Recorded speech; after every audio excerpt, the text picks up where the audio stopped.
नमस्कार, आप देख रहे हैं नेक्स्ट 9 न्यूज। मैं हूं आपके साथ मेघा।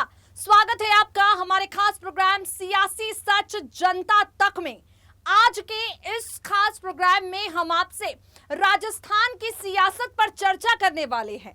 राजस्थान का जिक्र यहां पर इसलिए हो रहा है क्योंकि अगले साल राजस्थान में विधानसभा के चुनाव हैं, लेकिन विधानसभा चुनाव से पहले ही बगावत की सुगबुगाहट सचिन पायलट की तरफ से साफ साफ सुनाई दे रही है। अभी की जो परिस्थितियां राजस्थान कांग्रेस में नजर आ रही हैं, वो परिस्थितियां कुछ ऐसी हैं कि सचिन पायलट पार्टी आलाकमान के सामने अपने मन की बात साफ कह चुके हैं। सचिन ने पार्टी हाईकमान को सीधे अक्षरों में समझा दिया है कि अब वक्त आ गया है, मेरे राजनीतिक भविष्य को लेकर कोई फैसले लिए जाएं, अन्यथा मैं विकल्पों को तलाश कर रहा हूं। आपको बता दें, सचिन पायलट कांग्रेस का वो नाम है जो अगर कांग्रेस से जुदा होता है, राजस्थान में पार्टी बिखर सकती है। खुद को राजनीति का जादूगर कहे जाने वाले अशोक गहलोत ये कह चुके हैं कि मेरा इस्तीफा तो सोनिया गांधी के पास पड़ा है, जब वो चाहे मुझे मुख्यमंत्री पद से हटा सकती हैं। अशोक गहलोत सीधे तौर पर जिम्मेदारी सोनिया गांधी के हाथों में सौंप चुके हैं और सोनिया गांधी इस मामले पर कोई फैसला ले नहीं रही। सचिन पायलट को एहसास हुआ उनके साथ बड़ा खेला हो रहा है, इसलिए आज सचिन पायलट ने पार्टी के सामने सीधे अक्षरों में अपनी मांग रख दी है और कहा है तत्काल मुझे मुख्यमंत्री बनाया जाए, सीएम पद मुझे सौंपा जाए। अब सवाल ये उठता है कि अगर सचिन को मुख्यमंत्री नहीं बनाया जाता तो आखिर सचिन पायलट के पास विकल्प क्या है? क्या विकल्प अपनी खुद की पार्टी बनाने का है? क्या विकल्प भारतीय जनता पार्टी में शामिल हो जाने का है? तो हम आपको बताएंगे कि सचिन पायलट का बीजेपी में शामिल होना उनकी राह आसान ही है, इसलिए क्योंकि भाजपा के तमाम बड़े नेताओं को सचिन पायलट में विश्वसनीयता नजर आती है, सचिन पायलट में काबिलियत नजर आती है। रीता बहुगुणा जोशी का नाम आपने जरूर सुना होगा।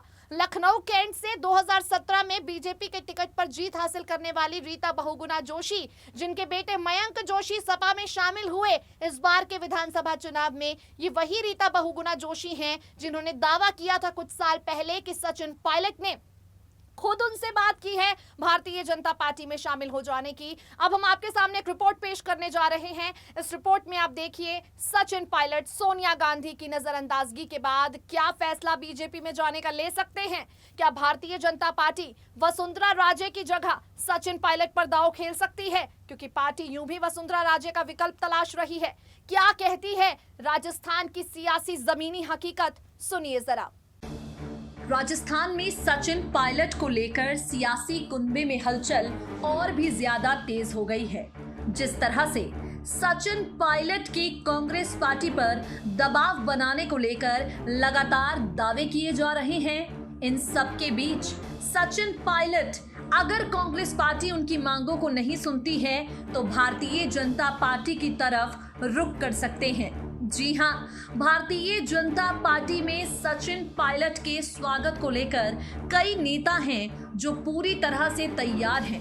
भाजपा के कई नेता सचिन पायलट के नेतृत्व पर अपना भरोसा दिखा रहे हैं और सचिन पायलट को बीजेपी में जुड़ जाने की नसीहत दे रहे हैं।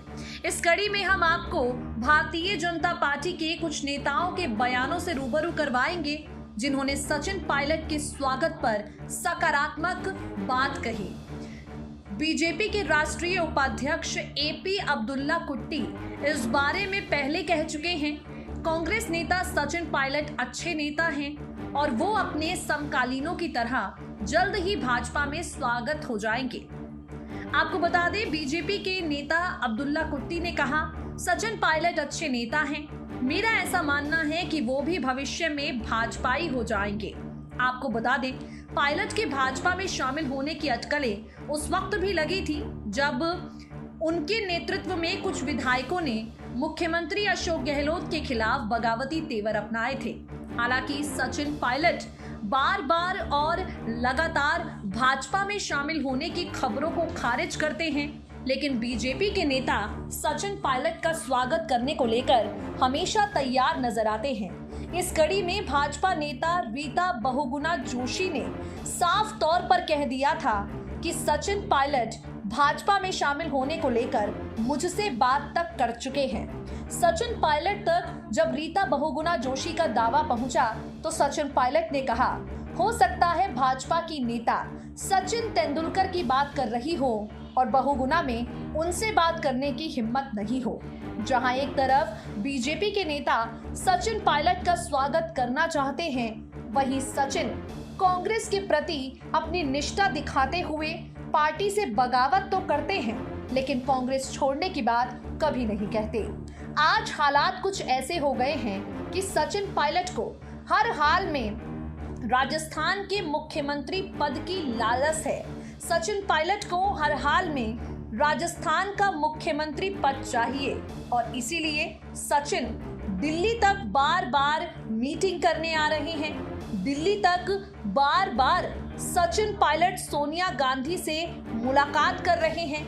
अब इन सबके बीच में आपको बता दें, कांग्रेस में सचिन पायलट को लेकर कोई भूमिका तय नहीं हो रही है और वहां दूसरी तरफ बीजेपी सचिन पायलट का इस्तेमाल वसुंधरा राजे की रिप्लेसमेंट के तौर पर करने के लिए तैयार है।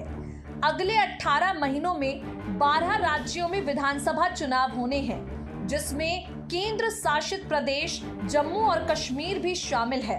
सबसे ज्यादा चर्चा इस बात पर है कि क्या भारतीय जनता पार्टी एक बार फिर से राजस्थान में वसुंधरा राजे के नेतृत्व में चुनाव लड़ेगी या फिर किसी नए नेता को भावी मुख्यमंत्री के तौर पर जनता के सामने पेश करेगी।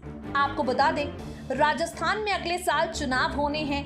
बीजेपी वसुंधरा राजे पर बहुत ज्यादा दांव खेलने के मिजाज में नजर नहीं आ रही है। भारतीय जनता पार्टी वसुंधरा राजे को बहुत ज्यादा जिम्मेदारी नहीं देना चाहती है। साल 2019 के चुनाव के बाद से ही वसुंधरा राजे जनता के बीच से पूरी तरह गायब है और यहाँ पर वसुंधरा राजे की जगह बीजेपी में कई नेता ले चुके हैं, लेकिन इन नेताओं ने सचिन पायलट को मात देने जितनी काबिलियत आज तक अपने अंदर लेकर नहीं आए।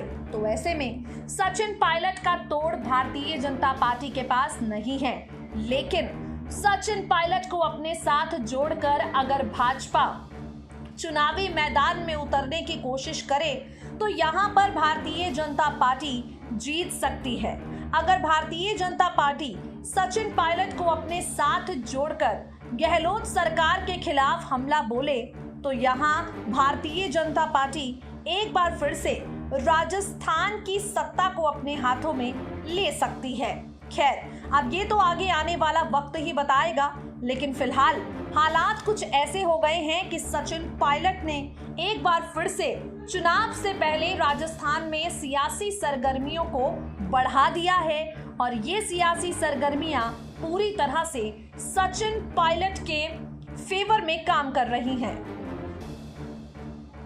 तो देखा आपने किस तरह से राह सचिन पायलट की बीजेपी में जाने के लिए भी आसान है। सिर्फ उन्हें ज्योतिरादित्य सिंधिया की तरह खुलकर बगावत करने की जरूरत है। अगर समय रहते यहाँ पर कांग्रेस नहीं संभलती है, अगर सचिन को उनकी काबिलियत के आधार पर अब पद नहीं दिया जाता है तो सचिन कोई बड़ा कदम भी उठा सकते हैं, क्योंकि अब बात सिर्फ बातों से बनने वाली बिल्कुल नहीं है, एक्शन यहाँ पर करने ही पड़ेंगे। आज के लिए इस खास प्रोग्राम में इतना ही। सियासी सच जनता तक में फिर होगी आपसे मुलाकात ऐसे ही किसी राज्य की सियासी जमीनी हकीकत के साथ। तब तक के लिए जुड़े रहिए हमारे चैनल के साथ। नमस्कार।